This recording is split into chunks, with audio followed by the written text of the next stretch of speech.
من الشیطان الرجیم بسم اللہ الرحمن الرحیم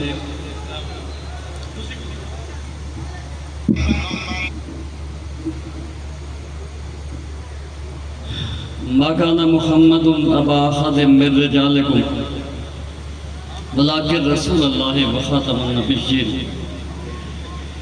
اللہم صلی علی محمد وعلی آل سیدنا و مولانا محمد وبارک وسلم وصلی علیہ۔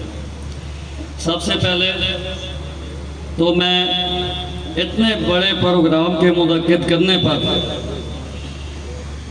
جوراباد کے اور ضلع خوشاب کے علماء کرام کو خراج تحسین پیش کرتا ہوں۔ علامہ صاحب نے میرا تعارف کرایا کہ میں مسلم لیگ کاف کا صدر ہوں، میں مسلم لیگ کا بعد میں صدر ہوں، میں در مصطفیٰ صلی اللہ علیہ وسلم کا نوکر۔ آج اتنی بڑی محفل میں ربوے کے بعد اگر کسی سرزمین پہ پاکستان میں کام ہو رہا ہے تو آپ کو پتہ ہے کہ یہ ضلع خوشاب کی سرزمین ہے۔ اسی طرح ہے اتنا بڑا اجتماع، تمام دوستوں کو جتنے علماء کرام باہر سے تشریف لائے ہیں میں ان کو دل کی اتھا گہرائیوں سے خوش آمدید کہتا ہوں۔ یہ وہ پروگرام ہے جو آج کل بہت ضروری ہے۔ ہم اسلامی جمہوریہ پاکستان میں رہتے ہیں جس کا نام بھی کلمہ طیبہ لا الہ الا اللہ محمد رسول اللہ صلی اللہ علیہ وآلہ وسلم کی بنیاد پہ بنا ہے۔ آج چونکہ بڑے بڑے علماء کرام بھی تشریف فرما ہیں، میرے پاس تو وہ الفاظ نہیں ہیں۔ آج ہمارا دین ہمیں یہ کہتا ہے کہ ہمارا ایمان اس وقت تک مکمل نہیں ہوتا جب تک ہم حضرت محمد مصطفیٰ صلی اللہ علیہ وسلم کی خاتم النبیین پہ ایمان نہیں لے آتے۔ آج ہمیں بے شمار دشواریاں ہیں اس ملک پاکستان میں۔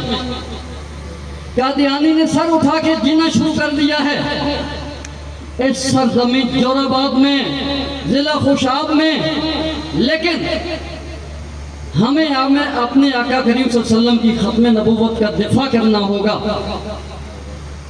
جو لوگ اسمبلیوں میں بیٹھے ہیں، میری پاکستان کی حکومت سے اور اعلیٰ اداروں سے گزارش ہے کہ اس پاکستان میں ہمارے ساتھ جو اسلامی مملکت ہیں ان میں ایک قانون بنا ہوا ہے، وہاں سوشل میڈیا پہ کوئی گستاخی کرتا ہے تو جو ہمارے نبی کی، صحابہ کی، اہل بیت کی گستاخی کرتا ہے اس کا سر تن سے جدا کر دیا جاتا ہے۔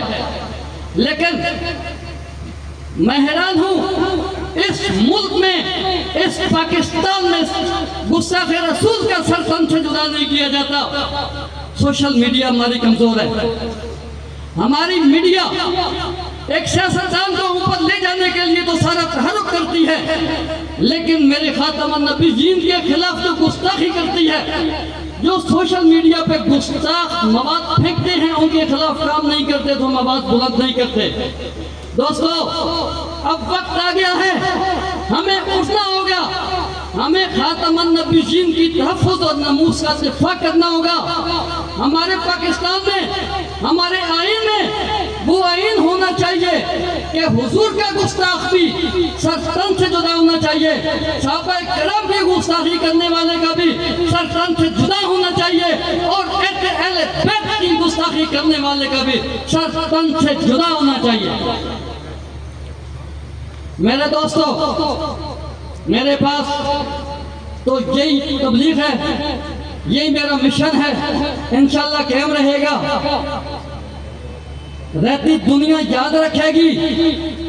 آج کے اس پروگرام کے بعد کہ خوشاب کی سرزمین پہ اتنا پروگرام خاتم النبیین کی حرمت کے لیے، آپ تمام دوستوں کو بہت بہت مبارک ہو، بہت مہربانی۔